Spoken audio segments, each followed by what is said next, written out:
quand je parle de vrais professionnels, je parle aussi de nos députés du peuple qui sont peut-être députés pour eux-mêmes. C'est des députés du peuple ou députés pour eux-mêmes? Mais des fois da ngeen di député pour eux. Des fois wala tout le temps.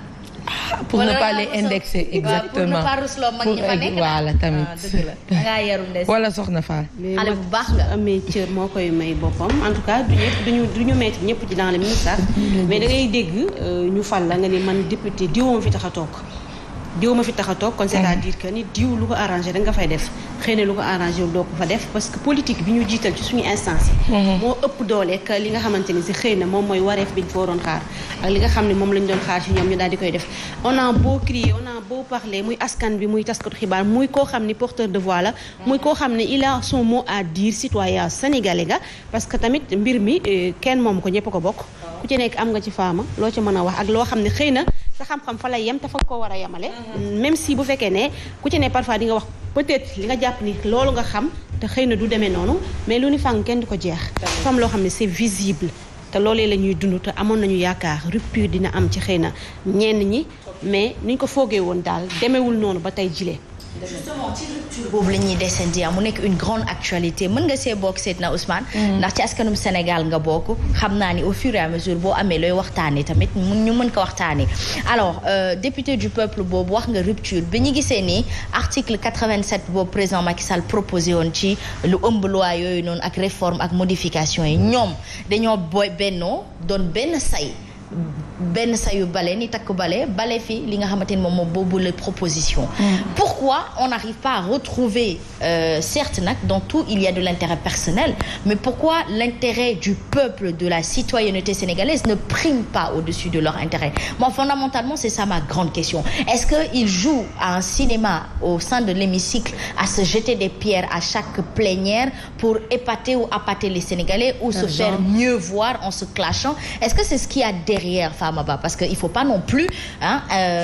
comme le dirait-on balayer l'intelligence du Sénégalais pour ne pas dire insulte. Malheureusement c'est tout un espoir boo xamante ne dafay ñëw tomber comme ça à l'eau les députés tu l'as si bien dit exemple yi nga joxe loolu sax la ñu mën a sukkandiku parce que tey ndax nekk ñu fi di def cinéma di def yenn affaires yi juste pour montrer que waa ñu ngi doxal suñu rôle alors que au fond li askan bi ni ñu leen di xaaree ak li ñuy attendre si ñoom doxali nit ñi doxali wooyewuñ ko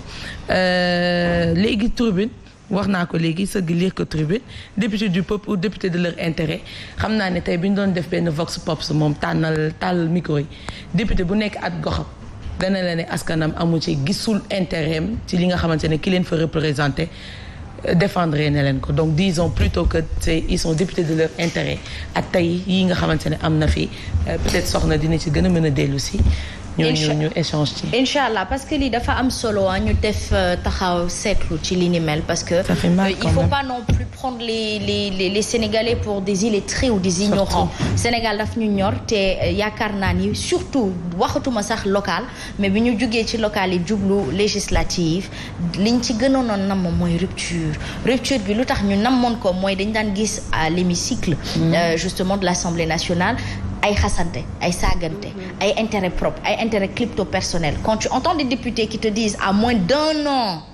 de mandat ñu ne la bu ñu dissoudre l'Assemblée nationale fu ñu jëm parce que ñun ñëpp a leb ay banque kon dañoo fees del ak ay bor pour moi c'est insultant pour le Sénégalais le Sénégalais lambda qui a placé tout un espoir et foofu damay woowaat Sénégalais lambda yi nga xamante ne man ak ñoom ñoo bokk benn cër mooy que Sénégal bu ñu ñoree dëgg ki ñuy fal bu ñu ko fal ak mer ak wala xememteefu fol li ña fa nekk tout simplement nañu saytu jàngat bu baax a baax profil yi ndax ay nit comprendre nañ Sénégalais lambda bi ngay wax est-ce que xam nañ ni que peut-être am na nooy voté lii mooy tax nga am député bii am na ñoom te ne xamuñu ne député bii moo représenté seen commune. mais tous les Sénégalais sont lambda bi est-ce que comprendre nañu. non Sénégalais xam nañ li ñu bëgg de. faute je dirais pas tout le monde. mais la majorité tey est-ce que yaakaaroon ne que li ne assemblée dafay refléter li nekk ci suñu. ñuy vivre au quotidien je ne pense pas vous savez pourquoi. ñu jàpp ne que comprendre ñu commencé ñu duper je sais pas. non nit ñi ñoo faux. man loolu laay jàpp tay ji bu fekkee ni dama soxla faama ma ñëw melokaano ni faama soxla àndandoo mel bu ma demee ba ci biir commencé am li ma bëgg ci faama won ko sama jikkoo ku nax moroma ku foo ci diggante ñaar ñooñu. du Fama n'a pas été naïve Fama a été accrochée à ses principes. man maa fekk si ay principes am ba am li ma bëgg retourner ma veste donc moo tax ñuy naan bu fekkee ni soxna Fall li mu doon wax sànq dafa am solo. mooy que cër nit moo koy may boppam. Il faut pas non plus qu'on voie que de l'intérêt crypto-personnel. Donc à l'hémicycle de notre Assemblée nationale on retrouve toutes ces indexations yi ñuy indexer le régime au pouvoir naan dañuy remplir seen poche dañoo luubal xaalis askan bi et cetera et cetera ce qui veut dire que c'est de l'intérêt crypto-personnel lañ leen di indexer maanaam taluñu askanum Sénégal seen bopp lañ tal ñoom itam seen bopp lañ tal ñoom itam seen bopp lañ tal ci li ñu gis tout juste damay wax ni gis nga à chaque fois nit liñ ko falee man dama naan député yi liñ leen di falee ñoo ngi ci parce que werante xeex sànnante xeer lañ leen jëlee ndaxte dama naan du sax député yi la ñu war a defaraat mais assemblée nationale ci boppam la ñu war a toj defaraat gis nga député du peuple sooy ñëw ñu lay def député da nga war a ànd ak sa programme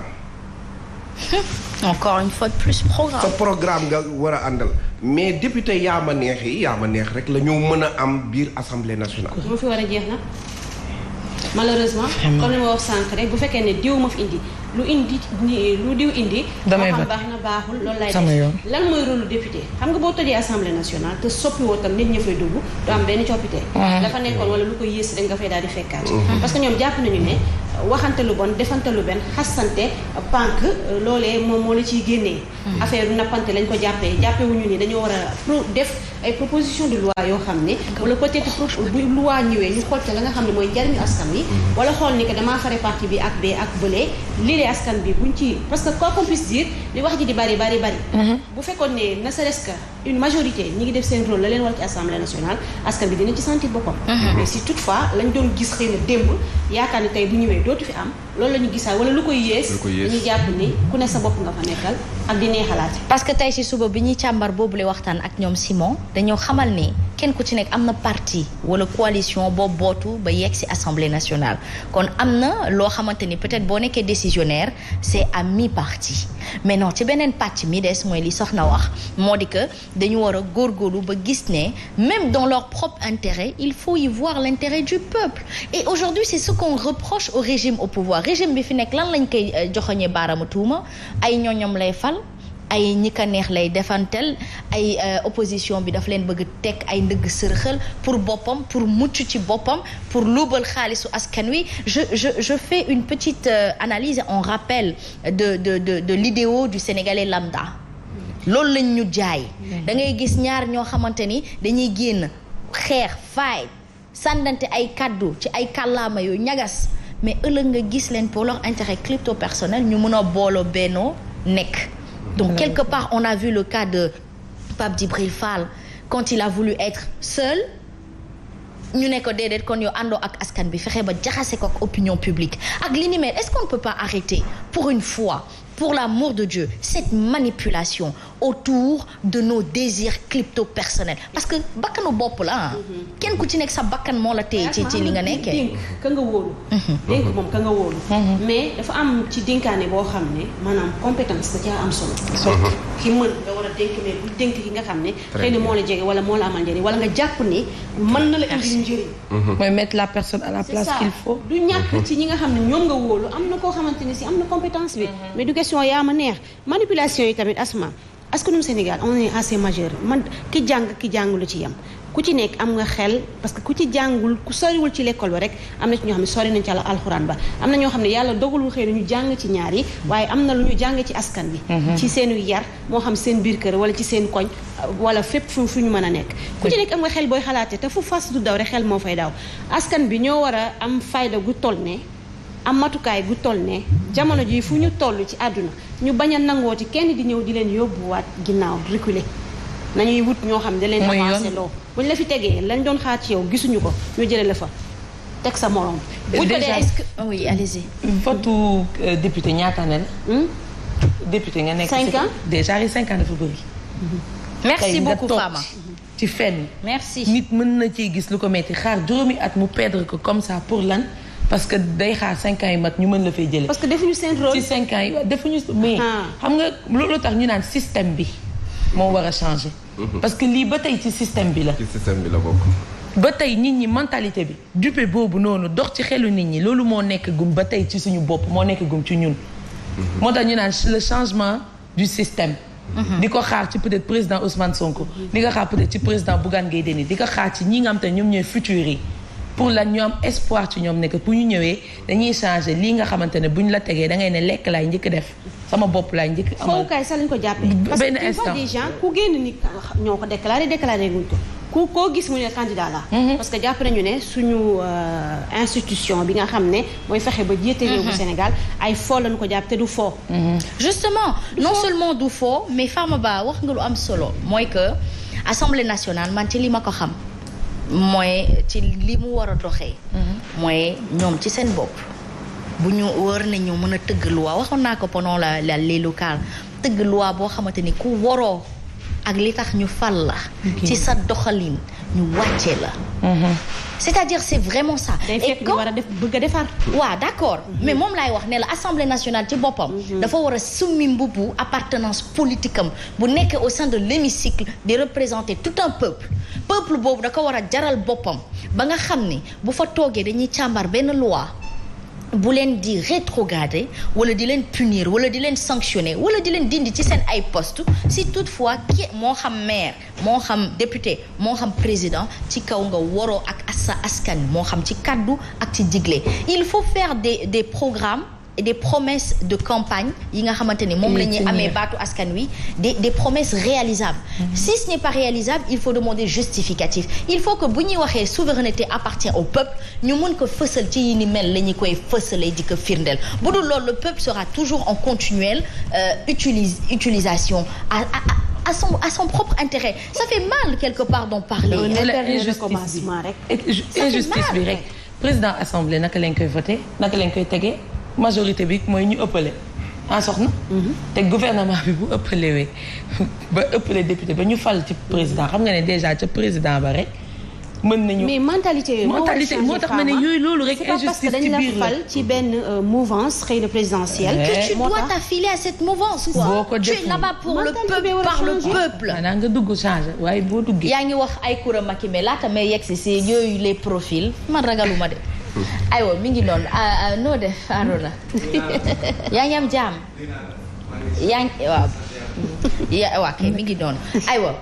Coura Macky bi ngay wax ci suuf maa ngi wax ci kaw